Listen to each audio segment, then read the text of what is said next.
como él las inquietudes e interrogantes del ser humano. Nadie ha despertado tantas esperanzas. ¿Por qué su nombre no ha caído en el olvido? ¿Por qué todavía hoy, cuando las ideologías y religiones experimentan una crisis profunda, su persona y su mensaje siguen alimentando la fe de tantos millones de hombres y mujeres? Para mí no es una pregunta más, tampoco un simple deseo de satisfacer mi curiosidad histórica o intelectual. Quiero saber quién está en el origen de mi fe cristiana. No me interesa vivir un Jesús inventado, ni por mí ni por nadie.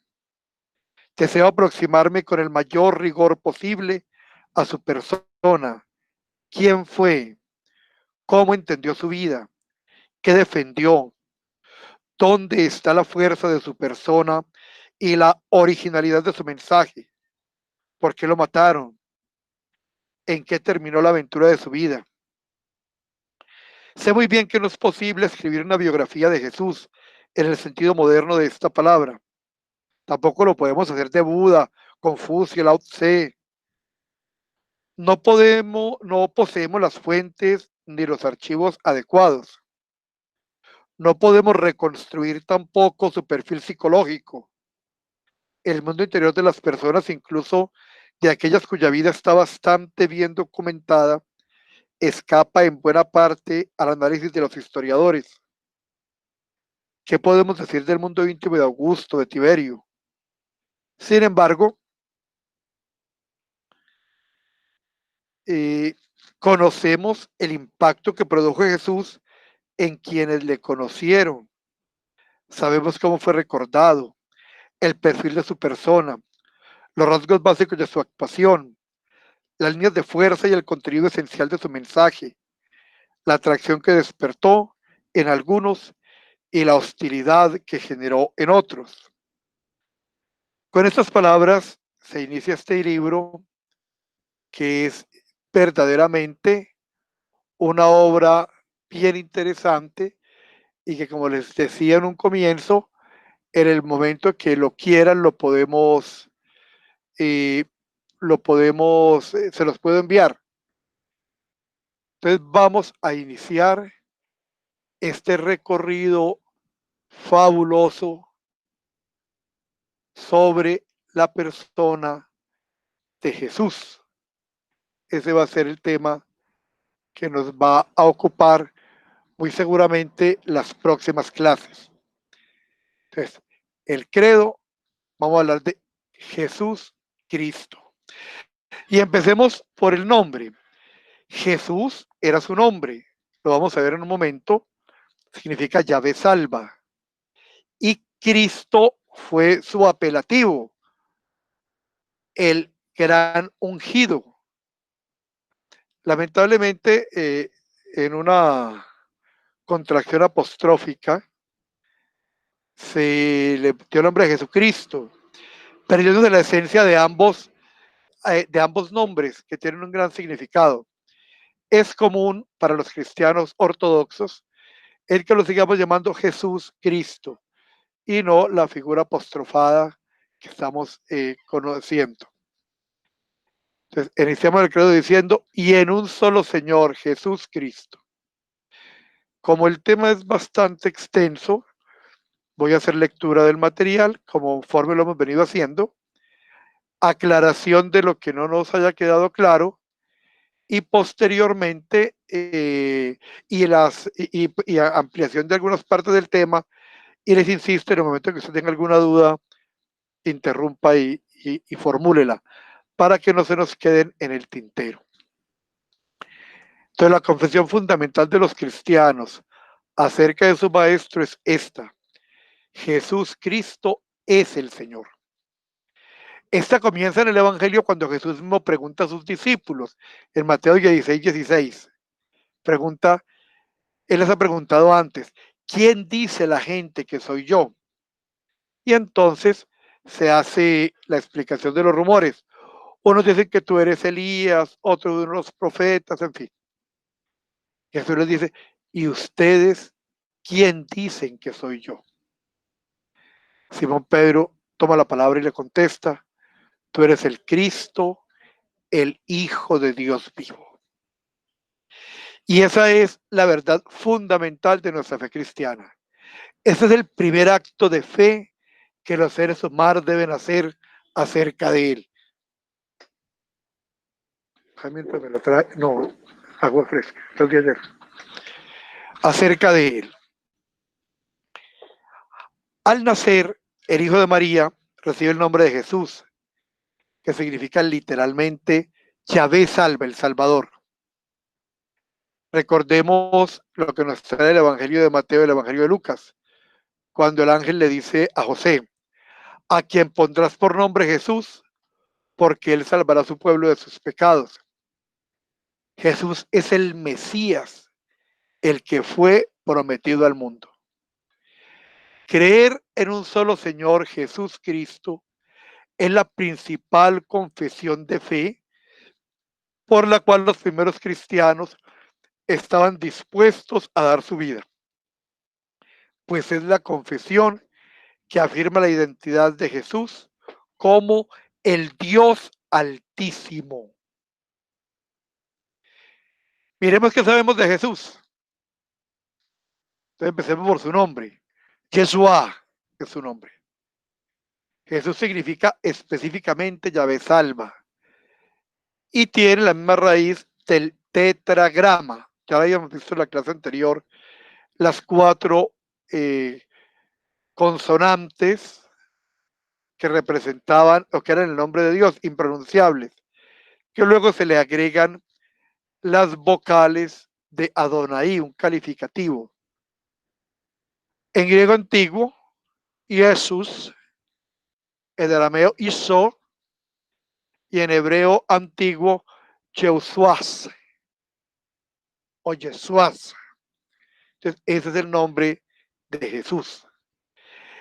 Antes de la deportación a Babilonia, esa misma palabra de Yeshua se pronunciaba como Josué.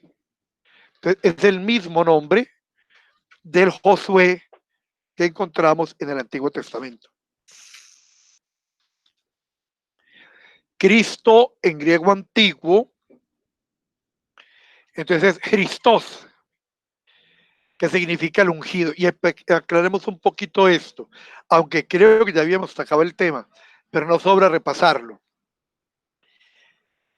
Así como cuando un atleta va a salir a correr, se masajea y se unge con aceite para evitar la deshidratación del músculo, y eso lo fortalece, como un signo utilizado desde muy antiguo, a quien se le encomendaba una noble misión, ser rey, ser maestro, ser sacerdote, cumplir un encargo especial, se le echaba aceite en la cabeza, pidiendo la fuerza y la protección de Dios para poder cumplir ese encargo. Eso es ungir. Jesús tuvo la misión más importante que existe, ser el Salvador del mundo. Por eso Jesús es el gran ungido, el Christos,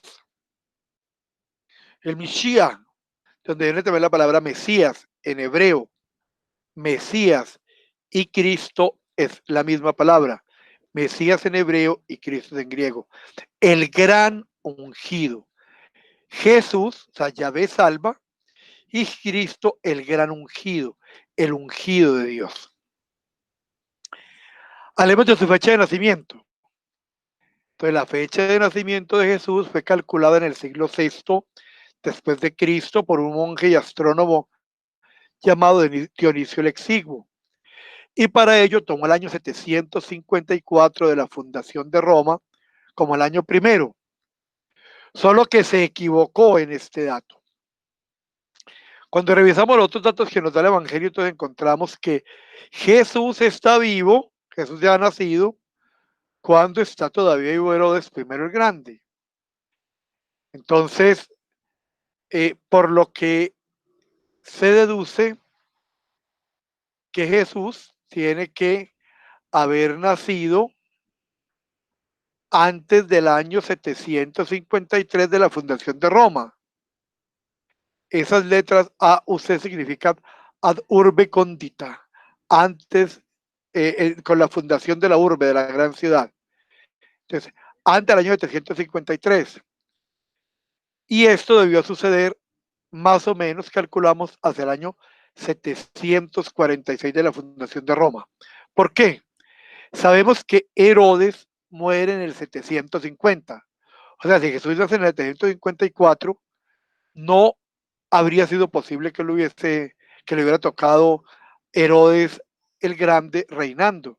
Ya llevaba 4 años de muerto. Entonces hay por lo menos 4 años de equivocación. Pero cuando seguimos buscando datos, leemos en Lucas 2, 1, 2, que el censo lo convocó Quirino, gobernador de Siria. Y por eso calculamos que fue por lo menos un año más. Pero cuando vemos el dato de que Herodes manda a matar a todos los niños menores de 2 años, según la información que había recibido de los reyes magos, de los magos de Oriente, entonces sería más o menos 2 años más, o sea que sería entre 4 y 6 años antes de la fecha que Dionisio el Exiguo utilizó para calcular el calendario. O sea que Jesús tuvo que haber nacido más o menos entre el 747, 748 de la fundación de Roma, por lo cual nuestro calendario, que pretende haber tomado como punto de inicio el nacimiento de Cristo, tiene un desfase más o menos entre 4 y 6 años.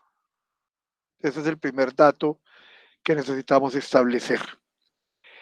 El lugar de nacimiento, Jesús nació en una pesebrera, en un establo en Belén de Judá, aunque su infancia la vivió en Nazaret de Galilea. Entonces vamos teniendo unos datos ya concretos de Jesús. ¿Quiénes forman su familia? Entonces su padre ante el mundo, que es José, habitante de Nazaret y carpintero. Y su madre, que es María, originaria de Nazaret y esposa de José. Tiene unos hermanos, y aquí vamos a empezar a mirar unos datos importantes. Sus hermanos se llaman Santiago, dirigente de la comunidad de Jerusalén, José, Judas y Simón, y 2 hermanas, Salomé y Susana. ¿De dónde sacamos esto? También creo haberlo explicado, pero volvemos a explicarlo. María nace de Joaquín y Ana, y Joaquín y Ana eran estériles. No tener hijos para un hebreo era un signo de castigo. El hijo es una bendición de Dios. Entonces, José le pide a Dios un hijo y promete consagrarlo al templo. Nace María y a los 3 años es consagrada al templo. Solo que cuando muere José, Ana queda desprotegida porque las mujeres no heredaban y se perdía por completo la herencia. Entonces, el sacerdote del templo busca un hombre mayor, un hombre creyente, viudo, que se lleve a María por esposa, pero que la respete, que respete su consagración virginal. Y ese hombre José. Entonces vamos a ver, esa es la realidad que hoy en día conocemos. Pero en su momento, los primeros hijos de José son vistos por todo el mundo como hermanos de Jesús, ya que ante el mundo José es su padre. Encontramos 11 referencias. Yo aquí voy a hacer alusión a unas 5 citas del Evangelio. Miremos la primera de Marcos 6:3. Dice, ¿no es este el carpintero, el hijo de María, hermano de Santiago, José, Judas y Simón? y no están sus hermanas aquí entre nosotros. Marcos 6:3. Marcos 3:32 dice, estaba mucha gente a su alrededor. Le dicen, oye, tu madre y tus hermanos y tus hermanas están afuera y te buscan. Mateo 13:55 nos dice, ¿no es este el hijo del carpintero?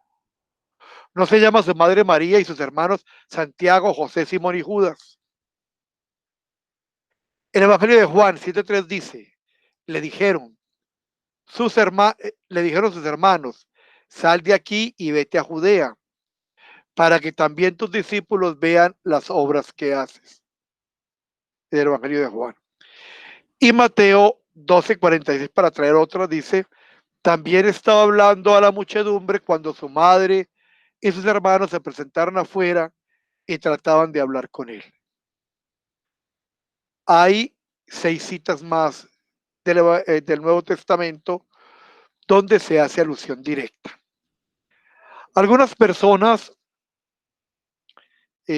han querido, como parte del desconocimiento y de la forma de querer dar respuestas rápidas, de decir que cuando se habla de sus hermanos, que es que en hebreo no existía la palabra primo, es que eran primos.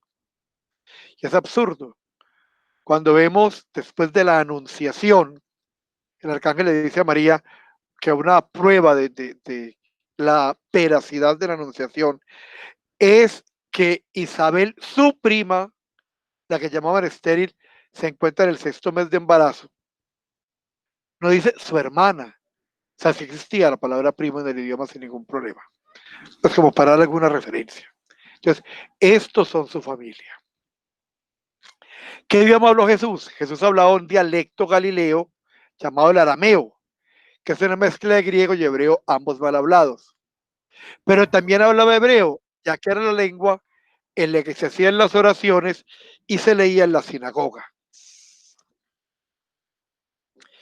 ¿Qué estudios tiene Jesús? Jesús no estudió en Jerusalén, ni lo hizo con Gamaliel.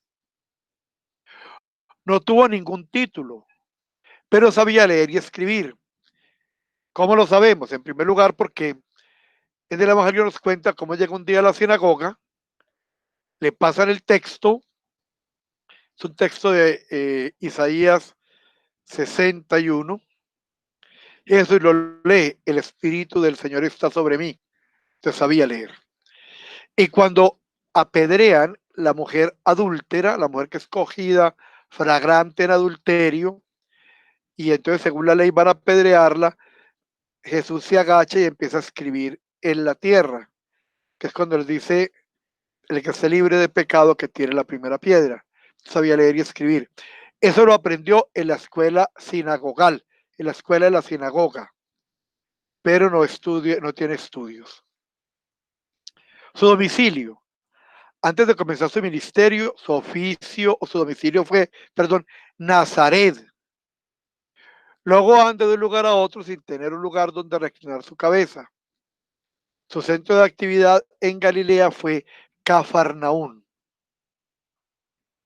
Su oficio, Jesús, fue un carpintero, lo que para aquel tiempo significaba hacer de todo un poco. Era un artesano.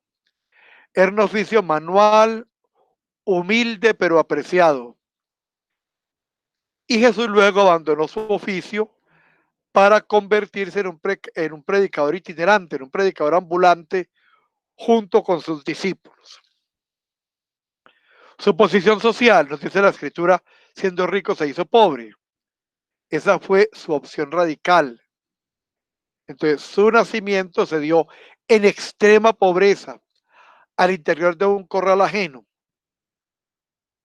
Por el oficio de José y Jesús, se puede decir que era de una familia humilde y sencilla, según los posicionamientos sociales de este momento. ¿Cuál fue su religión? Jesús fue un judío hasta el fin de sus días en la tierra, pero fue crítico frente a la ley, al templo, a la teología, a tal punto que sus seguidores, después de la muerte de su maestro, se separaron de la religión oficial, por ello fueron expulsados de la religión oficial. Entonces, Jesús nace y vive el judaísmo. ¿Cuál fue la misión de Jesús? Ustedes son dos. Primera, revelarnos al Padre, contarnos quién es Dios, porque como él me lo va a decir en el Evangelio de Mateo, nadie conoce al Padre sino el Hijo, y aquel a quien el Hijo lo dé a conocer. Entonces su primera misión es revelarnos al Padre. Y la segunda es sobre la salvación para todos los hombres. ¿Cuál fue el tema central de su predicación? El tema central de la predicación de Jesús fue el reino de los cielos, el reino de Dios. Ese fue el tema central.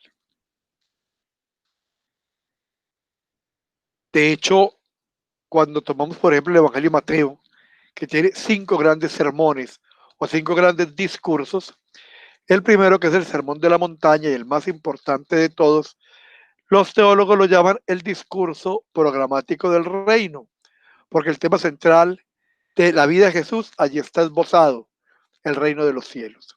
¿Qué es el reino de Dios? Entonces, en primer lugar, no es un reino político o un lugar geográfico. Está dentro del corazón de la persona que acoge la palabra de Dios y la pone en práctica. Es un proyecto voluntario por el que cada hombre cambia su forma de vida. Está abierto a todos. Para formar parte de él hay que ayudar a los pobres, defender la verdad, promover la justicia, pero sobre todo amar a Dios sobre todas las cosas y a los demás como nos amamos nosotros mismos, ya que allí está resumida toda la ley y los profetas. El reino de Dios es la presencia de Dios en la tierra. Debe crecer por obra de los cristianos hasta la segunda venida de Jesús. Entonces, Jesús como persona se encargó de hacer respetar los derechos de los hombres de su tiempo. Lo hizo frente a los fariseos en calles y plazas y defendió con firmeza los intereses del Padre, es decir, él fue la plenitud de toda la revelación. Miremos ahora con quién se relacionó, quiénes fueron sus discípulos. Entonces, los apóstoles eran hombres comunes y corrientes, con debilidades humanas como las de cualquier persona, pero con una condición particular, fueron capaces de abandonar todo para seguir a Dios. Una opción radical por Jesús. Algunos eran simples obreros sin educación, uno pertenecía a una profesión bastante desprestigiada, de muy mala fama, era recaudador de impuestos, oficio que ninguna persona honrada escogería. Otros ya habían respondido al llamado de Dios siendo discípulos de Juan el Bautista. Instituyó los 12 y puso a Simón el nombre de Pedro, de piedra, Kefas, piedra. A Santiago el de Zebedeo y a Juan, estos son los primeros. Pedro, Simón Pedro, Santiago el de Zebedeo y Juan, a quienes puso el nombre de Boanerges, es decir, hijos del trueno, Andrés, Felipe, Bartolomé, Mateo, Tomás, Santiago el de Alfeo, Tadeo, Simón el Cananeo, Judas el Iscariote, que fue el que lo entregó.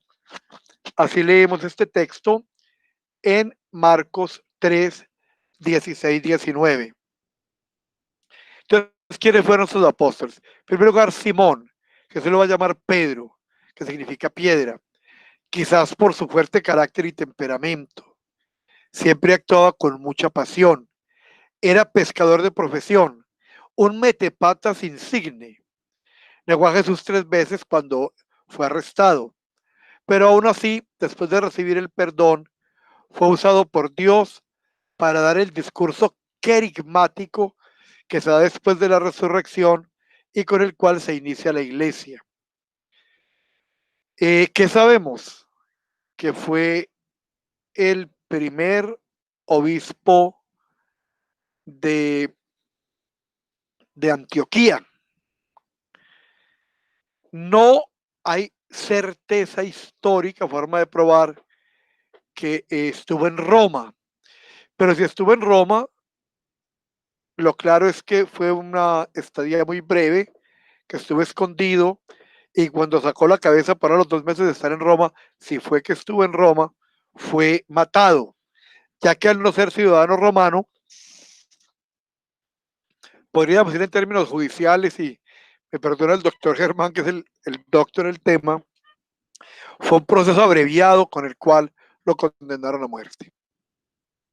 Luego viene Santiago, Jacobos, el hermano mayor de Jesús, el hijo mayor de José.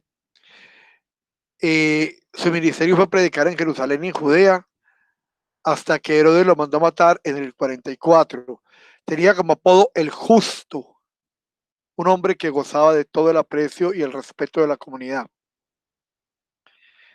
Juan, el más joven de todos, el autor del cuarto evangelio, que escribe 3 cartas y posiblemente incluso el Apocalipsis. Fue el único que no abandonó a Jesús durante su juicio. Jesús lo llama el discípulo amado. Juan podía tener probablemente unos 14 años cuando estuvo con Jesús, el más joven de todos. Andrés, el hermano de Pedro, lo llamamos el protóclitos, que quiere decir el primer llamado. Fue el primero que Jesús llama. Era pescador. La tradición dice que fue condenado a crucifixión y sintiéndose digno de morir igual que Jesús, su cruz fue en X, su crucifixión fue en 2 leños cruzados. Felipe era un pescador común de Bethsaida, de donde era oriundo, y predicó en el evangelio en Frigia y en Hierápolis. También muere mártir. Bartolomé, su primer nombre fue Natanael. Cuando Jesús lo llamó, dijo que él era un israelita de verdad, un verdadero israelita. Luego después va a tomar el nombre de Bartolomé. Mateo, llamado Leví, es el autor del primer evangelio. Este era el que tenía un oficio económicamente muy rentable, tenía dinero, pero muy mal visto, era visto como un traidor. Ningún hombre decente querría casar su hija con la hija de un recaudador de impuestos. Pero tenía mala fama de ser un ladrón, un traicionero. Su vida cambió cuando Jesús lo llamó. Recordemos el texto del Evangelio: Señor, si a alguien he defraudado, le devolveré 4 veces lo que le quité. En fin, cambia totalmente. Y repartir la mitad de mis bienes entre los pobres. Luego viene Tomás, llamado el mellizo. Al escuchar sobre la resurrección, fue el que dijo que si no metía los dedos en las llagas, las manos en las llagas y los dedos en los pies, en las manos y en los pies, no creería. Luego viene y cuando ve a Jesús resucitado, sin necesidad de traer, Jesús le dice: ven, trae tu dedo y mételo en mis manos y tu mano y métela en mi costado. Y Tomás simplemente dice: Señor mío y Dios mío, que es una profesión de fe fabulosa. De hecho, como forma o fórmula piadosa, lo hacemos al momento en que se da la consagración en la Eucaristía, cuando nos presentan el pan y el vino consagrados. Entonces, la invitación piadosa es que digamos como Tomás: Señor mío y Dios mío. Señor al que se le obedece y Dios al que todo se le debe. Él viaja a la India predicando y muere allí mártir. Jacobos, Santiago, Jaime también significa la palabra. Era de Galilea, algunos creen que era hermano de Tadeo, de Judas Tadeo. Llevó el evangelio hasta Palestina y Egipto, donde murió. Tadeo, Judas Tadeo. También lo conocían como Judas y Leveo. Llevó el evangelio hasta Edesa, cerca del río Éufrates. Allí muere. Mártir también. Simón el Cananeo era un judío nacionalista, fanático, que odiaba a Roma. pero que no era del grupo cuasi revolucionario que pertenecía a Judas. Era un judío nacionalista. Jesús cambió su corazón y Simón dedicó toda su vida al Evangelio. Judas Iscariote, posiblemente era de Judá, traicionó a Jesús y acompañó su arresto. Se dice que por la gravedad de sus acciones se ahorcó. Y Matías no fue uno de los 12 originales, pero fue escogido por los otros 11 para tomar el lugar que había dejado Judas. Entonces, esos son los apóstoles. En la gráfica que estamos viendo en la pantalla y que ustedes tienen en su material, vemos más o menos el recorrido y la suerte de cada uno de los apóstoles. Incluimos incluso ahí a Pablo, que no fueron los apóstoles, pero que pues luego va a tener un papel preponderante entre los apóstoles. Ese gráfico que estamos viendo, a partir de Jesús, donde está Santiago, el de Zebedeo, Santiago de Alfeo, Judas Tadeo, Felipe, Tomás, el apóstol Pablo, Pedro, Juan, Mateo, Jesús el traidor, Simón, Bartolomé, Andrés y Matías, lo tienen en su material. Principio de la vida pública. Entonces, San Juan Bautista comenzó a predicar en el año 15 del reinado de Tiberio César, según nos dice en Lucas 3:1, que fue el que sucedió a Augusto el año 14 de la era cristiana, aunque ya había estado asociado al gobierno del imperio desde el año 12. Si Lucas tomó una u otra fecha, nos lleva al año 27-28 o 26-27 de la era cristiana como el inicio de la predicación pública de Jesús. San Lucas además tuvo en cuenta el año judío que comienza en otoño, hay un año más de diferencia. Entonces Jesús tenía unos 30 años, según nos dice Lucas 3:23, cuando comenzó a predicar, y con eso les indica que era una persona ya madura.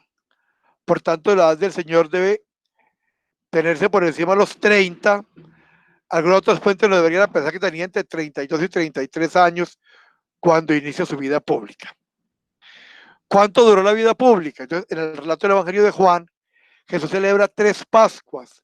La primera en Jerusalén, la segunda en relación con la multiplicación de los panes y la tercera la de su pasión.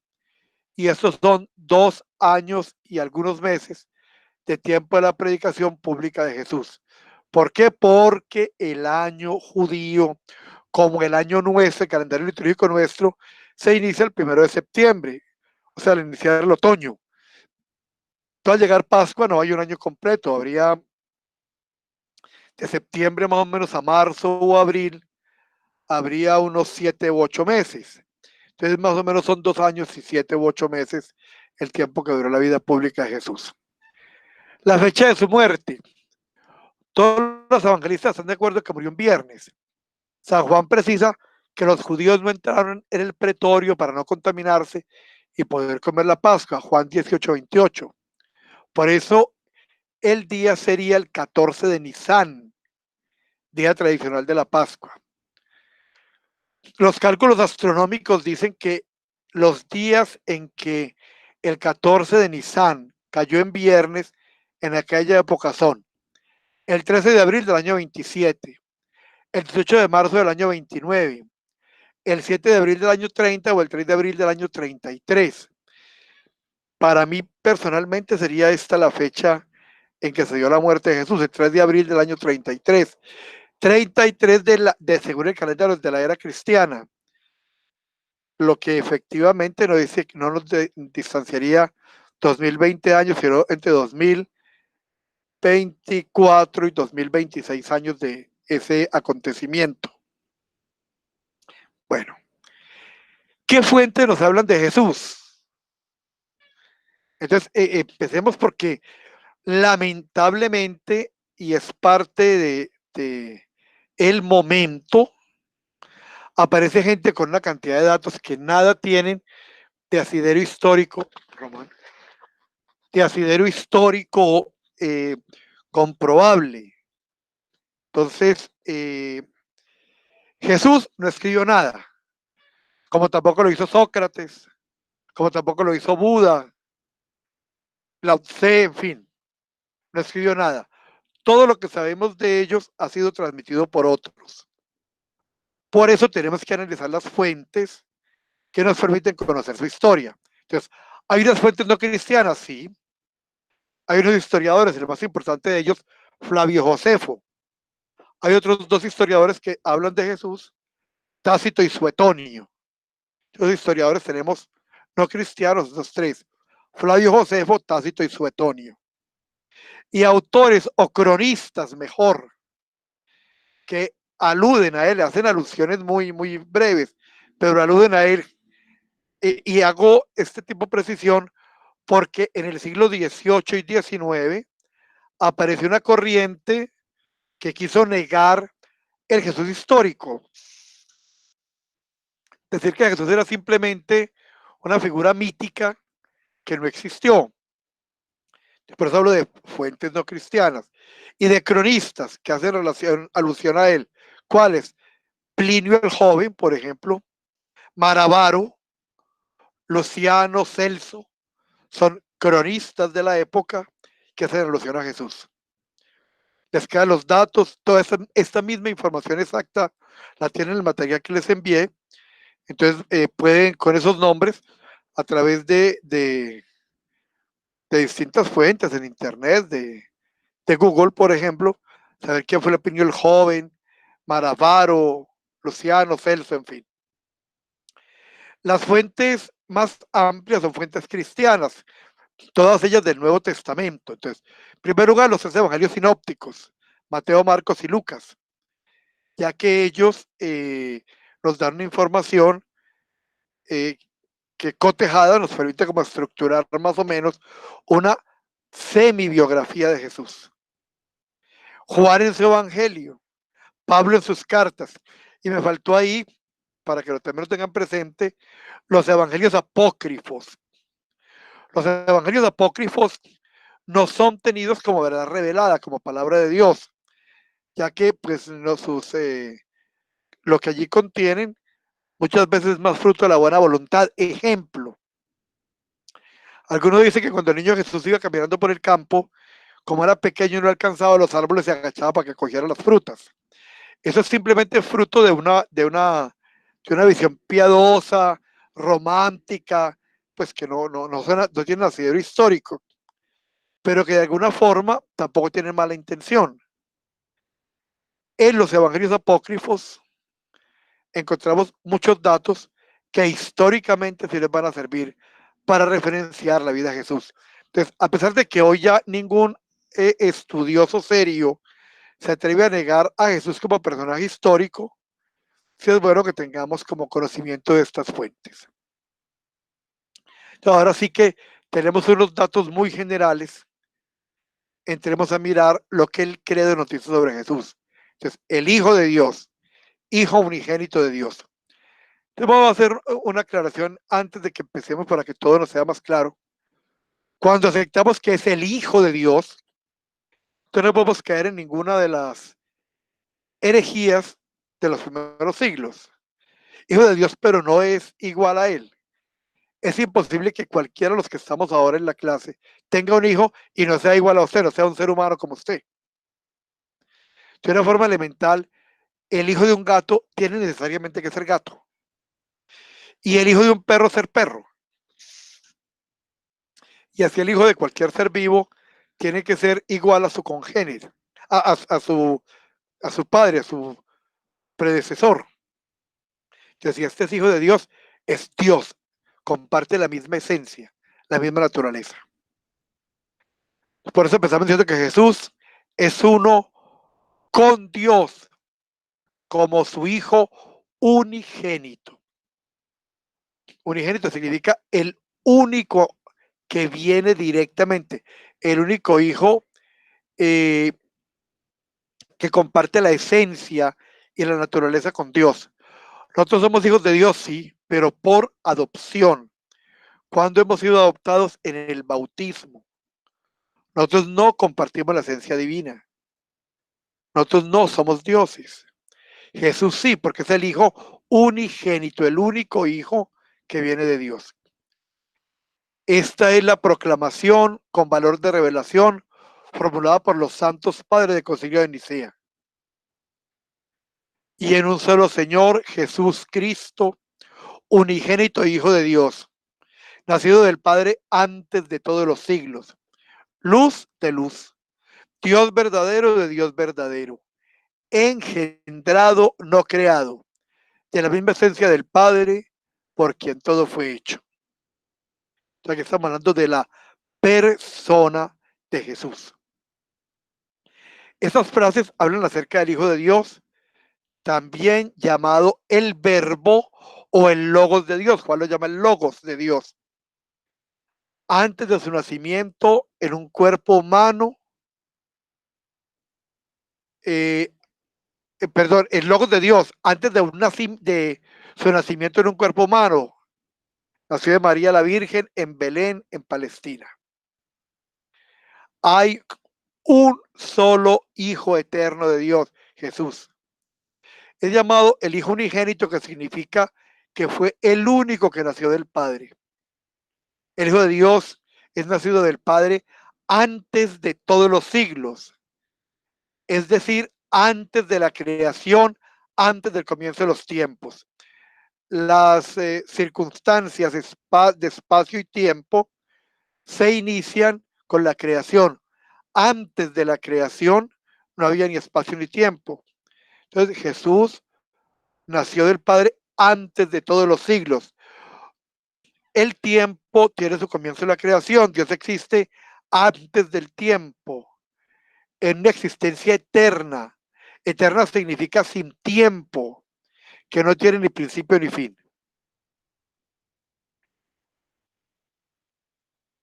La palabra eternidad no quiere decir tiempo sin fin. Significa la condición de estar en estado sin tiempo, sin pasado, sin futuro, solamente en un eterno presente. Para Dios todo es ahora. En el ahora de Dios, antes de la creación del mundo, el Hijo unigénito de Dios nació del Padre, en lo que solo podemos llamar una generación eterna y sin tiempo. Esto significa que aunque el Hijo es engendrado del Padre, su generación es eterna. Así, nunca hubo un tiempo en que no existiera el Hijo de Dios, contrariamente a lo que predicaba el hereje Arrio, quien enseñaba que sí hubo un tiempo en el cual el Hijo de Dios todavía no había nacido. Esta falsa doctrina fue formalmente condenada en el primer concilio ecuménico de la Iglesia, el concilio Nicea del año 325. El Hijo unigénito de Dios, aunque nació del Padre y tiene su origen en él, siempre existió, o mejor dicho, siempre existe, no creado, eterno y divino. Así dice el Evangelio de San Juan. En el principio existía la palabra y la palabra estaba junto a Dios y la palabra era Dios. Es el inicio del Evangelio de Juan, Juan 1:1. Eternamente nacido de Dios, siempre existente con el Padre en la generación, sin tiempo. El Hijo es verdaderamente luz de luz, Dios verdadero de Dios verdadero. Pues Dios es luz y lo que es nacido de él debe ser luz. Y Dios siendo verdadero Dios, todo lo que ha nacido de él es verdadero Dios. Jesús es Dios en plenitud y perfección de su ser divino. Da nacimiento a un hijo. El hijo es igual al padre en todo, excepto por supuesto en el hecho de que el hijo no es el padre. Fuera de que es una persona distinta, es igual al Padre en todo. El Padre es eterno, el Hijo es eterno. El Padre es omnipotente, el Hijo es omnipotente. El Padre es omnisciente, el Hijo es omnisciente. El Hijo es omnipresente, el Padre es omnipresente. El Padre es divino eternamente, perfecto, veraz, sabio, bueno, amante y todo lo que sabemos de Dios, que Dios es. Inefable, incomprensible, indivisible, invisible, indefinible, eterno y siempre el mismo, como decimos en la Divina Liturgia. El Hijo también es todo esto. Pensar que lo que nace de Dios debe ser menos que Dios, dice un santo de la Iglesia, sería deshonrar a Dios. Sabemos, según el orden de las cosas creadas, que cualquier ser que nace debe ser esencialmente igual a lo que le dio el nacimiento. Si uno viene del mismo ser de otro, debe ser entonces de la misma naturaleza que él. Es imposible que sea esencialmente diferente. Así, los seres humanos dan nacimiento a otros seres humanos, los pájaros a pájaros, los peces a peces, las flores a flores. El Hijo es engendrado, no creado, de la misma esencia del Padre. Para expresar las palabras engendrado, no creado, también podemos decir nacido, no creado. Todo lo que existe aparte de Dios es creado por Él. Todas las cosas visibles e invisibles, como lo veíamos en la clase anterior. Pero el Hijo de Dios no es una criatura. No fue creado o hecho por Él. El Hijo fue nacido, engendrado, generado del mismo ser y naturaleza del Padre. Pertenece a la misma naturaleza de Dios, según la revelación. Dios es un Padre eterno por naturaleza y que debe tener siempre a su Hijo eterno, no creado, junto a Él. Pertenece a la misma naturaleza de Dios, el que debe, el que deba ser así, para que sea verdadera y perfectamente divino. Pertenece a la misma naturaleza de Dios, que no está eternamente solo en su divinidad, sino que su mismo ser, siendo amor y bondad, deben naturalmente sobreabundar y reproducirse en la generación de un Hijo divino. San Pablo lo llama el Hijo de su amor en Colosenses 1:13. Por lo tanto, existe un gran abismo entre lo creado y lo no creado, entre Dios y todo lo que Dios ha hecho de la nada. El Hijo de Dios, nacido del Padre antes de todos los siglos, no es creado, no fue hecho de la nada. Él ha sido y Él es engendrado eternamente del ser divino del Padre. No existe ningún abismo entre Dios y el Hijo de Dios. Como si existe entre Dios y todo lo que ha sido creado. Habiendo sido engendrado no creado, el Hijo de Dios es lo que Dios es. La expresión cosustancial significa lo que es Dios Padre, es también Dios Hijo. Comparte su misma sustancia. Decir que el Hijo es consustancial al Padre, es decir, que son de la misma esencia. Esencia de griego usía. Entonces viene del verbo y mi o ser, que quiere decir conjunto de características permanentes e invariables que determinan a un ser o a una cosa, sin las cuales no sería lo que es. Entonces la usía del Hijo es la misma usía del Padre. Hablar de la esencia de algo significa responder a la pregunta ¿qué es? Esa es la esencia. ¿Qué es la esencia? Lo que el Padre es, el Hijo lo es. El Padre es divino, el Hijo es divino. El Padre es eterno, el Hijo es eterno. El Padre fue El Padre no fue creado, el Hijo tampoco lo fue. El Padre es Dios, el Hijo es Dios. Entonces, no todo el énfasis y la especificación para que estas ideas nos queden claras y metidas en nuestra cabeza. Y al pronunciar el credo, entendamos qué estamos diciendo. Eso es lo que confesamos al decir el unigénito Hijo de Dios de la misma esencia del Padre. Estando siempre con el Padre, el Hijo es también una sola vida, una sola voluntad, un solo poder y una sola acción con Él. Y en el acto de la creación, como lo confesamos en el credo, en el símbolo de la fe, el Hijo es aquel por quien todo fue hecho. El Hijo actúa en la creación como el que lleva a cabo la voluntad del Padre. El acto divino en la creación y por otra parte, todo acto a favor del mundo creado, se trate de revelación, de la salvación o de la glorificación, es querida por el Padre y cumplida por el Hijo. Luego, cuando hablemos del Espíritu Santo, veremos también que se hace en el Espíritu Santo, en una sola e idéntica acción divina. Entonces, no hay una desmembración de Dios.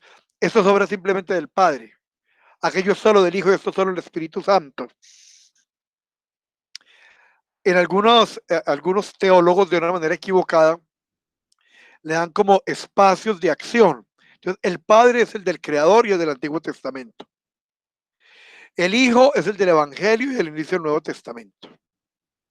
Y el Espíritu Santo es el Dios al que está actuando en este momento. Como que dice que los otros dos están de vacaciones. Y eso no es cierto. No es cierto.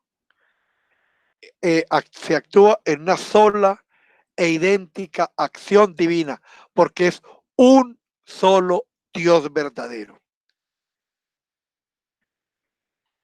Yo entiendo que muchas de las cosas son muy difíciles de comprender, porque carecemos, en primer lugar, de la formación filosófica que nos permite entender ideas y nociones muy importantes, y de todo ese devenir teológico que nos lleva a poder procesar estas ideas. Pero sí, no quiero que sigamos participando a distancia de las cositas, sino que vamos participando de las formulaciones y de las reflexiones que dan origen a nuestros dogmas, para que en ese approach vamos creciendo y encontrando un camino si queremos profundizar algún concepto. El símbolo de la fe continúa: quien por nosotros los hombres y por nuestra salvación descendió de los cielos y se encarnó del Espíritu Santo y de María la Virgen y se hizo hombre. El Hijo de Dios nació en carne humana para la salvación del mundo. Esta es la doctrina central de nuestra fe. Toda la vida de los cristianos está basada en este hecho.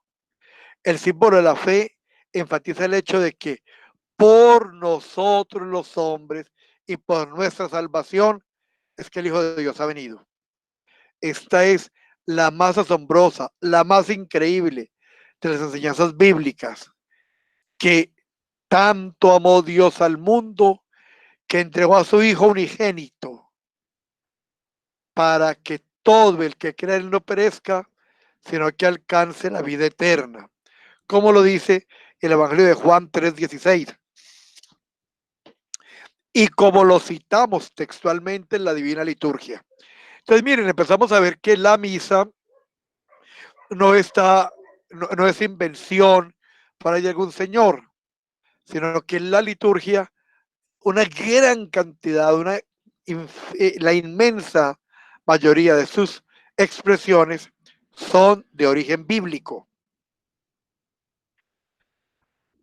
Por su amor perfecto, Dios envió a su Hijo al mundo. En el mismo acto de la creación, Dios sabía que para que el mundo exista es necesaria la encarnación de su Hijo en carne humana.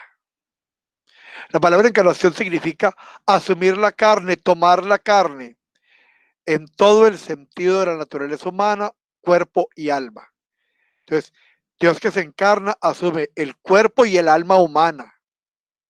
Juan 1, 14 y 16 nos dicen, y la palabra se hizo carne y puso su morada entre nosotros. Y hemos contemplado su gloria, gloria que recibe del Padre como unigénito, lleno de gracia y de verdad. De su plenitud hemos recibido todos gracia por gracia. Descendió de los cielos. La afirmación que el Hijo de Dios descendió de los cielos y se encarnó no quiere decir que Él se encuentre en alguna parte arriba, en los espacios intersiderales, y que luego descendió al planeta Tierra. Eso no quiere decir. De hecho, esa fue una visión que nosotros no compartimos, una visión de una antropología de sándwich. Arriba el cielo, abajo el infierno y a la mitad el hombre. Entonces somos la presa que se disputa los de arriba y los de abajo. Esa forma de antropología de sándwich no es la que nosotros entendemos. Entonces no quiere decir que estaba por arriba y bajó. Decir que descendió de los cielos es la forma bíblica de decir que el Hijo de Dios vino de una existencia totalmente diferente. La divina existencia de Dios fuera los límites de todo espacio y de todo tiempo, y de toda duración y de todo universo físico o creado. En general debemos recordar nuevamente el carácter simbólico de todas nuestras palabras y afirmaciones que utilizamos cuando hablamos acerca de Dios. No tenemos precisión científica en la terminología usada, ya que Dios es incomprensible, inacible, inaccesible al intelecto humano. Entonces utilizamos palabras humanas que nos permitan entender el término. Tampoco se debe interpretar la afirmación de que el Hijo del Hombre ascendió de los cielos en el sentido de que antes de la encarnación estuviese el Hijo de Dios totalmente ausente del mundo.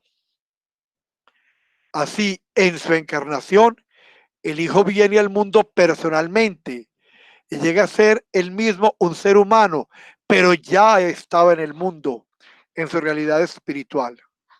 Incluso antes de la encarnación, estaba siempre presente en el mundo por la presencia y el poder de sus acciones creadoras en sus criaturas, particularmente el ser humano. Es también doctrina ortodoxa que la manifestación de Dios a los santos en el Antiguo Testamento, es decir, las teofanías, eran manifestaciones del Padre por medio de su Hijo, el Logos. Así, por ejemplo, las manifestaciones a Moisés, Elías o Isaías son a través del Hijo de Dios, divino y no creado. Es también enseñanza ortodoxa que la palabra de Dios que fue recibida por los profetas y los santos del Antiguo Testamento y las mismas palabras de Moisés en el Antiguo Testamento también son revelaciones de Dios por su Hijo, el Verbo Divino. Así, antes de nacer de la Virgen María como hombre, Jesús, el Divino Hijo y el Verbo de Dios, ya estaba en el mundo por su presencia y acción en la creación, particularmente en el ser humano. Está presente y activo también en las teofanías de los santos del Antiguo Testamento y en las palabras de la ley y de los profetas, tanto habladas como escritas. Entonces, cuando hablamos de la encarnación, hablamos del hecho de que toma carne, quien ya estaba en el mundo. Cumpliendo los horarios, entonces hasta aquí llega la clase de hoy. Ustedes tienen el material que continúa y que va a ser con la ayuda de Dios tema de la próxima clase, que si quieren pueden ir revisando y mirando. Continuaremos la próxima clase entonces mirando teológicamente la encarnación. y me he allegado al concepto teológico porque la verdad es que si seguimos siendo tratados como menores de edad en los temas de la fe, nunca podremos madurar. Entonces, es una tradición que hemos vivido nosotros aquí en Occidente muy común, que simplemente podemos mirar las cosas por encima, porque lo profundo no lo entendemos, sino no, pues obviamente no vamos a entrar a las profundidades de las disquisiciones teológicas, pero sí vamos a aproximarnos a esa verdad conforme la entiende la teología, para que vamos madurando en todo ese proceso. Eh, Ahora entonces damos espacio a las preguntas, a lo que queramos compartir. La palabra entonces la tienen ustedes.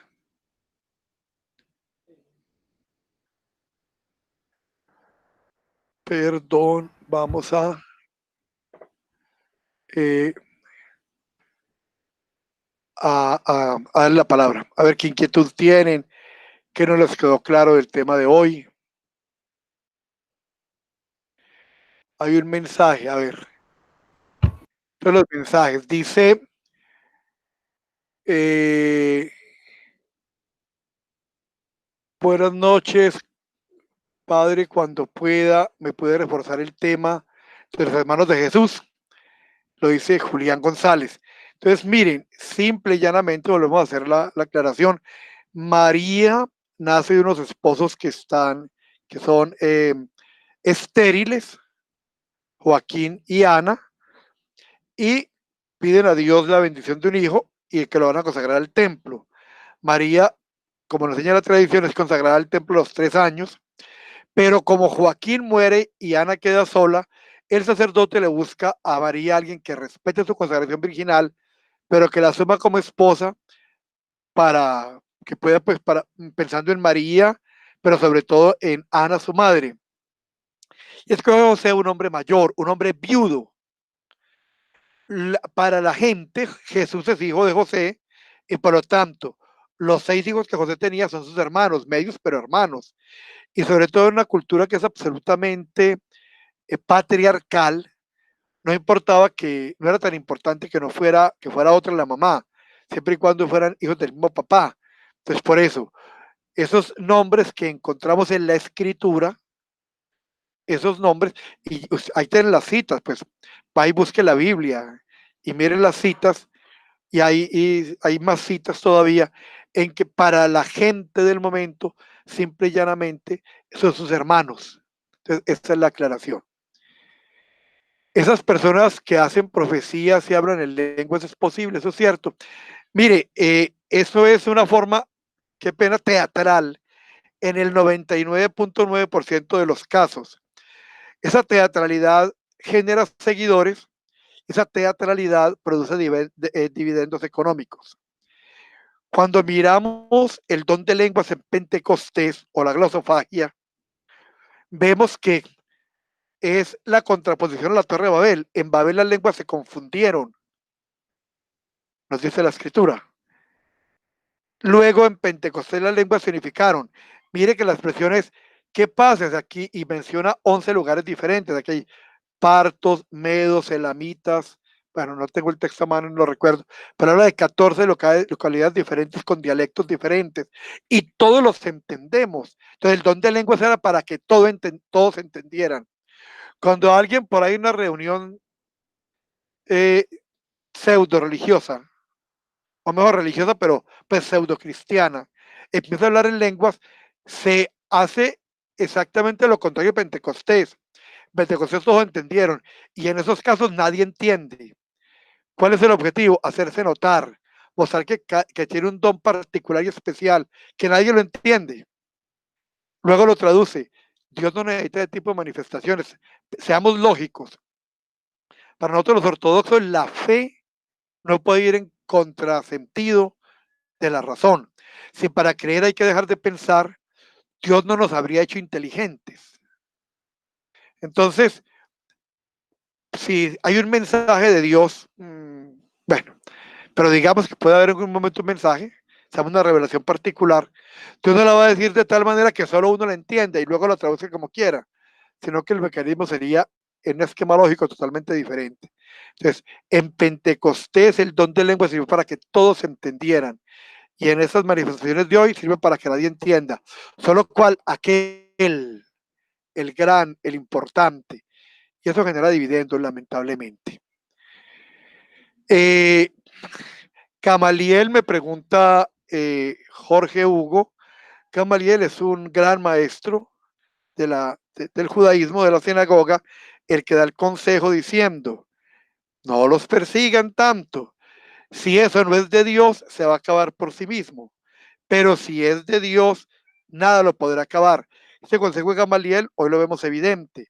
Esos 12 personajes insignificantes socialmente y culturalmente en su momento, un grupo simplemente de renegados, hacen que hoy de los 7.000 y pico millones de habitantes que tienen en la Tierra, más de 3.000 proclaman a Jesús como Señor. Entonces, ahí se hace realidad lo que decía Gamaliel.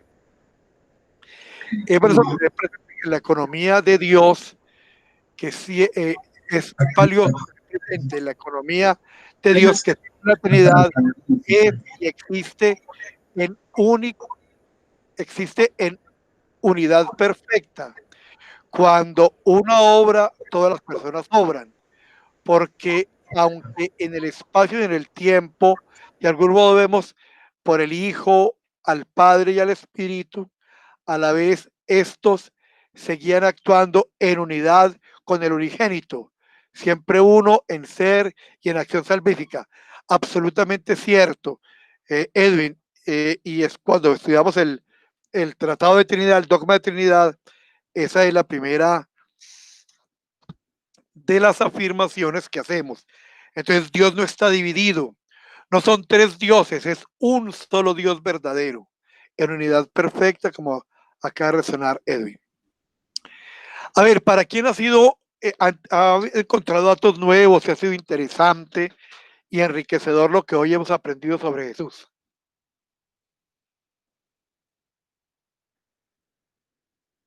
¿Quién ha encontrado información que no conocía?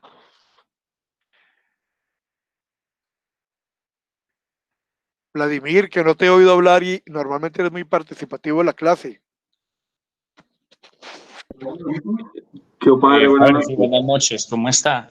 ¿Qué hubo, Vladimir? Padre, no, de pronto, y pues digamos que yo por ahí estaba analizando algunos texticos más, pues sí, de corte pues teológico, pero también filosófico, y el problema, por ejemplo, el de la Trinidad es un problema bastante complejo, inclusive desde un nivel, no digamos lo teológico, sino filosófico, porque se ha estudiado mucho, pero parece ser que la teología como que toma un camino diferente a la filosofía y pues es como más explicativa. Es decir, mientras la filosofía se pierde en el intento explicativo, la teología logra como unificar el concepto, que es a lo que no llega la filosofía tratando de estudiar el mismo fenómeno. Por eso me parece pues como muy preciso lo que usted dice.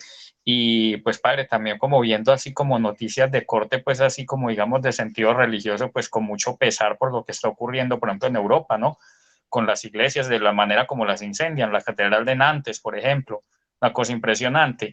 Y lo que está pasando pues en Turquía, lo que está pasando en Turquía también, que es pues prácticamente es un ataque directo contra la iglesia ortodoxa, pero un ataque de lo institucional, de